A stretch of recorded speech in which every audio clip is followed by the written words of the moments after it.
Գնապիտակների վրա ամեն օր փոխվող թվերը սթրես են դարձել քաղաքացիների համար։ Մարդու ախորժակ է փակվում առաջին անհրաժեշտության ապրանքների գները տեսնելիս։ Երեք վարչապետը խոսում էր, ասում է մարդիկ կան, որ հաց չունեն ուտելու, բա որ չունեն, ինչ ես մտածեմ, պանիրը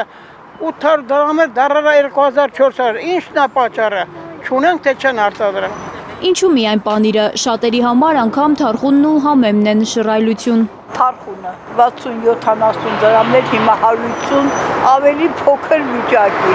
Ինչը չի թանկացել, մեր երկրում մենակ մարդն է էժան։ Կարագը, միսը, պանիրը, ամեն ինչ թանկացել է։ Բանջարեղենը, միրգը, կատնամթերքը, մսեղենը շատերի համար ցուցասրահի նմուշներ են դարձել։ Գալիս են նայում, բայց տուն տանելու համար բավարար գումար չունեն։ Ի վիճակի չենք լինում։ Ամենադժվարը մսեղենն է հիմնականում։ Ինչն է եկան մնացա, որ ասում եք թանկ է, չկարած գտնես, էժան, ապրանք չկարած գտնես։ Ես մի հատ ցամաքած ինձ համար առնում ուտեմ։ Տնտեսագետի խոսքով այս տարվա առաջին երամսյակում նախորդ տարվա նույն ժամանակահատվածի համեմատ մեր երկրում 2.5% գնաճ է արձանագրվել։ Գնաճը այս տարվա ընթացքում կանխատեսելի էր, հաշվի առնելով այն, որ օրինակ գյուղ ոլորտում մենք ունենք բավականին մտահոգիչ ցուցանիշներ։ Անցած տարվա մեր գյուղ ոլորտը, հատկապես բուսաբուծության ոլորտը մի շարք ուղղություններով անկում էր գրանցել եւ այս պայմաններում մենք չենք կարող ակնկալել բավարար այսպես սնունդ, որը թույլ կտար զսպեր գնաճը։ Անցած տարվա մարտի համեմատ այս մարտին հացը թանկացել է 2.2, ալյուրը 4, մակարոնեղենը 0.8%-ով, շոկոլադը, սուրճը նույնպես թանկացել են 11.8, 17.5%-ով, բայց ռեկորդագիրը բանջարեղենն է 21% գնաճ։ Բանջարեղենը թանկ է, լրիվ թանկ է։ 4 կողմը թանկացում է, բա ինչ բալես, կյանքն է թանկացել, վատացել է, թանկացել է, բայց իմիջալոց ասեմ, որ դեպի էժանություն ոչ մի բան չկա։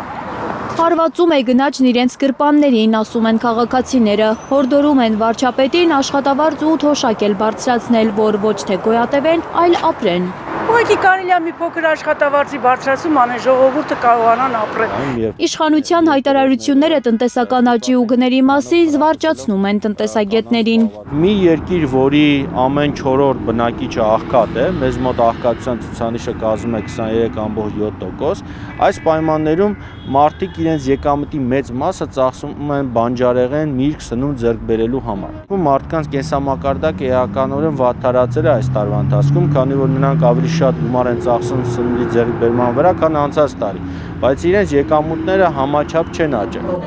Աղքատությունը ձեր գլխում է, թևավոր դարձած խոսքի հեղինակը ամենաբարձր ամբիոններից կանաչու ու մրգի փող չճարող մարդկանց կոչ է անում աղքատությունն ու հարստությունը սեղանին դրածով չչափել։ Եթե անգամ մսով ճաշ ուտեին ամբողջ օրը, դեռ չէր նշանակի, թե հարուստ են։ Մեր տասնյակ հարյուրավոր գյուղեր ու թաղամասեր կան, որ ասում եմ ուզում ես շաբաթը 7 օր մսով ճաշ կեր։ Դու ապրում ես աղքատության մեջ, որովհետև այդ միջավայրը աղքատ, հուսահատ, քանդված, ցեխի մեջ։ Հուսահատ են դուրս գալիս քաղաքացիները խանութներից, անգամ շուկաներից, որտեղ ենթադրվում է ավելի ցածր պետք է լինեն գները։ Կանաչել այսօր կուզեն, ասեմ չկա։ Գերասիմը միրգ ու բանջարեղեն է վաճառում։ Այս օրերին կանաչեղեն խանութ չի բերում, ավելի լավ է չունենա, քան կրակի գինდնի պարզ կանաչու վրա։ Չգան ասեն 300 դրամ ասեն, էս ինչ թանկ խանութ է, ավելի լավ է այսօր ասեմ կանաչի չեմ վերել, չունեմ, թող զատիկից հետո գան 100 դրամով առնեն։ Կիրակի զատիկ է, տոնին ընդառաջ կանաչեղենի թանկացումը նորմալ չէ Հայաստանում, օրինակ Սիբեղի 1 կիլոգրամը 2500 դրամ է, հնարավոր է դեռ ավելի թանկանա։ Աննա Գյուլնազարյան, Հենրիկ Համազասպյան, Առաքել Օհանյան և Նորայր Հակոբյան, Հայլուրի համար։